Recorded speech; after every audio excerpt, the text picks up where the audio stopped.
good morning, good afternoon, good evening, however this reaches you, whenever this reaches you. I go by the name Big Papita. This is my channel on YouTube, breaking down and explaining the contract bargaining agreement between Waste Management and the International Brotherhood of Teamsters. So today we're going to go over Article 4. I want you guys to excuse any kind of noise in the background.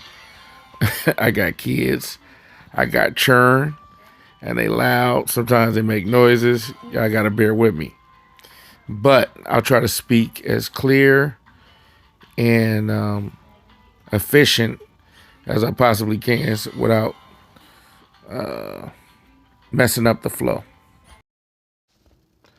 All right, ladies and gentlemen, I did all of the reading, so you guys don't have to do all of this, right? But we're going through Article 4, which is work week, working hours, and overtime. So I'm not going to read everything. I'm just going to give you a quick synopsis because I don't really have that much time. But Section 1 says the wage rates and classifications covered by this agreement are set forth in the schedules identified as Appendix A attached hereto and made a part thereof. Now, Section 2 is guaranteed workday work week. All right. It's a lot of language. I kind of did this before. Somehow I got erased. So I'm going to break this down as thoroughly as I can. It says, for all employees, if you work a 5-8 work week, 5-8 work week, which is 5 days a week, 8 hours a day, you're guaranteed 8 hours of pay. At least, you know, that Monday through Friday schedule, you're guaranteed 8 hours of pay. Okay. That's what the language says. It says that the company, they can implement a 4-day, 10-hour work week in the event that the company's trying to obtain new business or maintain existing business. They can't do this 4 consecutive day, 10-hour day for capricious or like shady reasons. Like let's say, for instance, that the company wants to cut down on their overtime, right? Like they can't do it because of that. It has to be a legit reason. And the language also says that they have to sit down with the union and they have to, you know, come up with some kind of agreement to how this work week will work.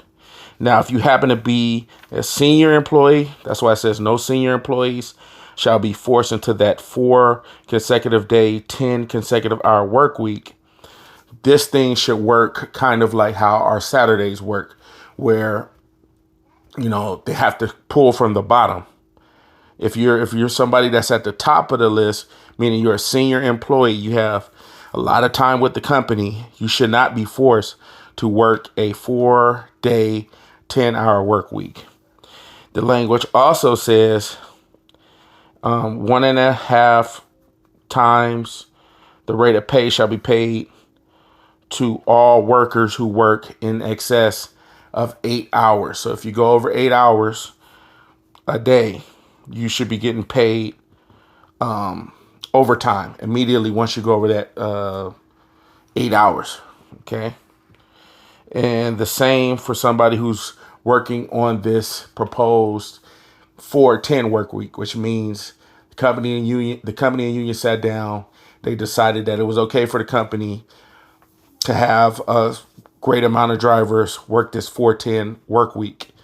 In that event, if you go over those 10 hours per day, you get paid overtime. Okay, which is 1.5 times the rate of pay. It says 1.5 times the regular hourly rate of pay shall be paid to all employees for all hours worked in excess of 40 hours per week. Okay, so if you got anything over 40 hours, you should be getting paid time and a half.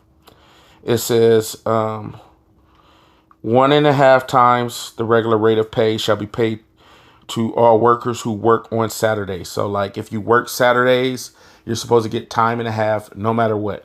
Whether it's you're volunteering to work on Saturday, you're forced to work on Saturday, or it's a situation where, let's just say like how Christmas is coming up and you have to work that Saturday to simulate the Friday route, to operate that Friday route on a Saturday. You're supposed to get paid 1.5 times the rate of pay.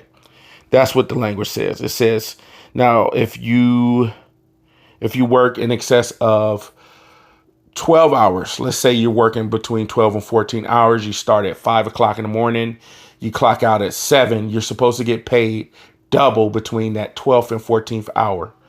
That's what the language says. I'm not going to read all of that. It says you also supposed to get 2 times the regular rate of pay if you happen to work on Sunday. So anytime you're working Sundays, for all of my guys who have Sunday routes, you're supposed to get paid double the rate of pay.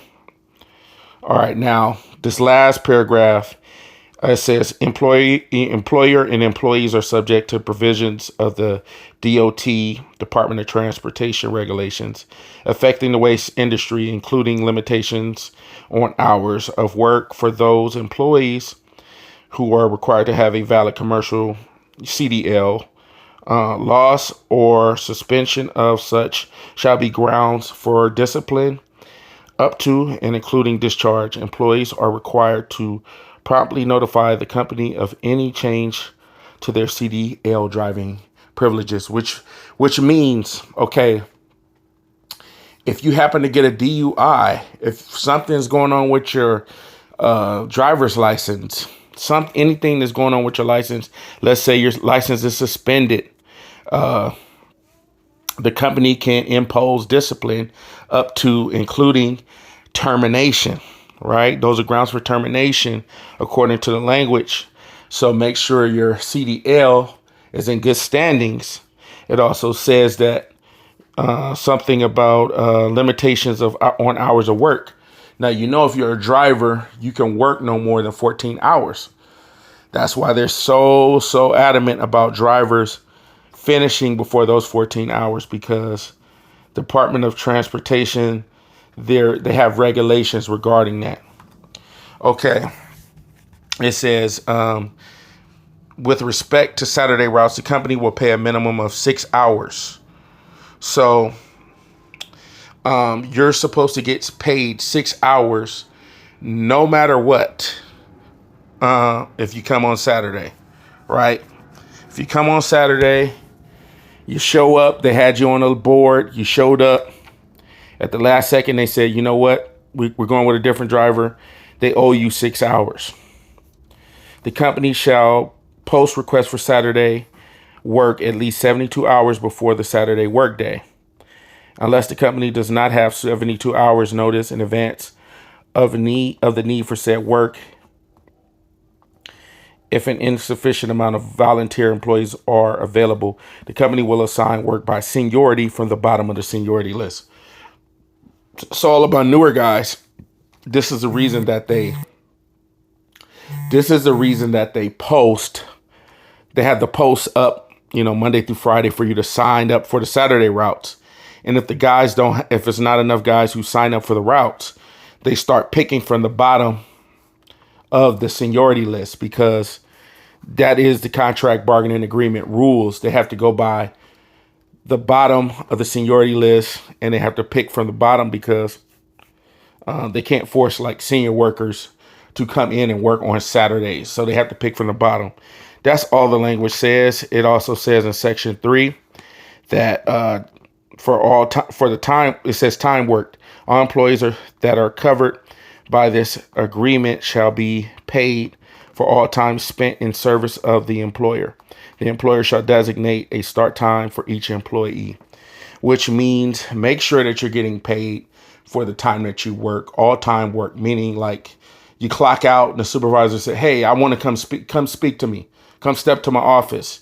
You're not supposed to do that unless the supervisor agrees to adjust the time if the supervisor or the manager is going to adjust the time and pay you for the time that you're working, right? Because you're not supposed to do any kind of work outside of the time that you punch in, the time that you punch out, right? If the supervisor wants to talk to you or anything, make sure that you're getting paid for that time. Do not do any kind of work in any capacity regarding work. Make sure that you're getting paid for that time. And it says the employer shall designate a start time for each employee, meaning that the company has a right to tell you what time that you're supposed to come in. A little bit more on the Saturday thing with the 72 hours notice. So that also means like if you're an employee that has a little bit of seniority and supervisor tells you, hey, you have to come in this Saturday, that's just the way it is. It doesn't really work like that according to the CBA. Once again, they have to pick by seniority. Okay, so section 4 is meal periods and breaks. So it's a lot of reading, it's a lot of stuff, but I'll break it down in layman's terms. If you work at least 5 hours, but less than 6 hours, you can skip the meal break. Okay, but if you work more than 6 hours, and let's just say you're coming up on that 5th hour, you need to take a break, a lunch break, a 30-minute uninterrupted, unpaid break before that 5th hour. So if you punch in at 5, you have till 9:59 to pull over, take your 30-minute break, right? It can't be at 10 o'clock. It has to be before that 5th hour.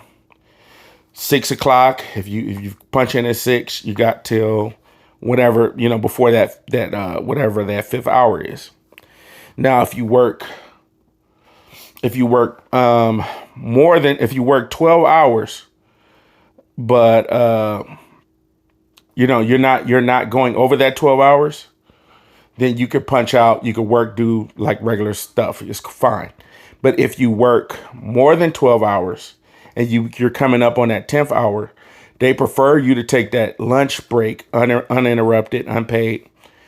That second lunch break, the second meal period, they prefer that you take it before the 10th hour, right? So if you know that you're going to work more than 12 hours and you're coming up on that 10th hour, you're supposed to take a meal break, another meal break. Okay. It says, what is that? If you're going to work, if let's just say a manager comes up to you or the employer comes up to you and they say, hey, we want you to take this second meal break, and it's before the 12th hour. If you happen to take that second meal break and you finish before 12 hours, let's just say you took the second meal break before the 10th hour, but you still found a way to clock out before the 12 hours, then they pay you for that time. It's not an unpaid meal break. They pay you for that second lunch, right? So it's not like if you didn't go over that 12th hour, they pay you for that second meal break if the employer told you to take that second lunch. So that's what the language says. Yeah. Hopefully I explained that where it made enough sense. Okay. Rest periods. Employees shall be authorized and must take a paid rest period of at least, but not longer than 15 minutes for every 4 hours worked or major fractions thereof. As far as practicable, employees must take the rest period between employees must take the rest period within the middle of each work segment. For example, halfway between the start of the shift and the first meal break, etc. So every 4 hours, you have the right to take a 15-minute break. All right, so you could take a 15-minute break between the time that you start and that 4th hour, and you could take another 15-minute break after 8 hours of work, right? According to the language, right? And What else did I say? I think I spoke with a company lawyer, and the company lawyer was like, yeah, he was asking me these different questions. And in the event, let's just say like a supervisor calls you, which they're not supposed to be doing according to the contract, or a supervisor rolls up on you during your lunch, you clock the time that supervisor's talking to you during your lunch, and you add that time to whatever break period that you have. Right. So if they're calling you, if they happen to call you on fuse, or something happens where you're doing the company's work during your meal break period, according to the company lawyers, they want you to add that time to your lunch. Right. So if in the event that you get confronted about, hey, you went over the time or something happened, you tell them that, hey, the supervisor approached me about this and this and that. This was during my meal break. And I added that time to my lunch because that during that time I wasn't taking a lunch. I was being interrupted. Okay. But keep in mind, if a supervisor calls you, you're not obligated to answer that phone. So you don't have to answer. The company doesn't want any kind of activity with the phone, and the union as well. Okay. C, recording time. Employees must record their actual time work depending upon an employee's position and location. Work time may be recorded by computer, handwritten documents, or pre-printed time sheets, which are those chrono sheets, right? Each employee is responsible for maintaining his or her own time record. Employees should record the time work begins and ends, as well as the beginning and ending time of each meal period. Employees must also record any departure from work for any non-work related reason. Okay, so this basically is self-explanatory. Make sure that you're approving your time at the beginning of the week. Make sure that all times are correct. You're responsible for that. And also with these Chronos timesheets, be careful, because if they catch you doing any kind of falsifying, or there's any kind of funny style business with those Chronos timesheets, they can make a big deal out of it. I know they're making it a big deal at my yard, but be sure that all times that you report are correct. That you're not, for some reason, you're not, you got to make sure everything is the right time that you say. It says, should an employee fail to record his or her time, or should a known error occur, the matter should be reported to a supervisor. Employees may not mark, erase, or make changes on time cards. Alerting, falsifying, or tampering with time records or recording time on another employee's time record is prohibited. So you shouldn't be messing with other people's, hey, the homie tell you clock me in. No, you can't be doing that. That should be self-explanatory, but you shouldn't be doing anything for drivers like, oh, yeah, clock me in, grab my time card, clock me in. No, don't be doing that. That'll get you in a world of trouble. Okay, so D says, if you're in a situation where you cannot take your meal break period, you need to notify manager or supervisor, somebody, let them know that arrangements can be made so you can take a lunch break. They're very serious about this lunch break stuff. It says arbitration. Any complaint arising in connection with this article, including but not limited to claims regarding alleged missed meal and rest periods and alleged payments, therefore should be subject to the grievance and the arbitration procedure. Meaning you have a right to take something, like, let's just say they're not paying you for the correct way. You have a right to take it to arbitration and, get the situation rectified with the union. So next section will be start time, section 5. Everybody that knows Papita, that's a big issue with the start time. So next video is going to be about start time, having the proper start time, knowing the proper start time, and all of this stuff. We're going to go through section 5, and I'll see you guys next time. It's your boy Big Papita. Like I says, I'm not a union representative. I'm just a member like you. Spread the word, man. Hit the bell, subscribe and hit that bell to get notifications if you want to be informed. And I'm out, man. Peace.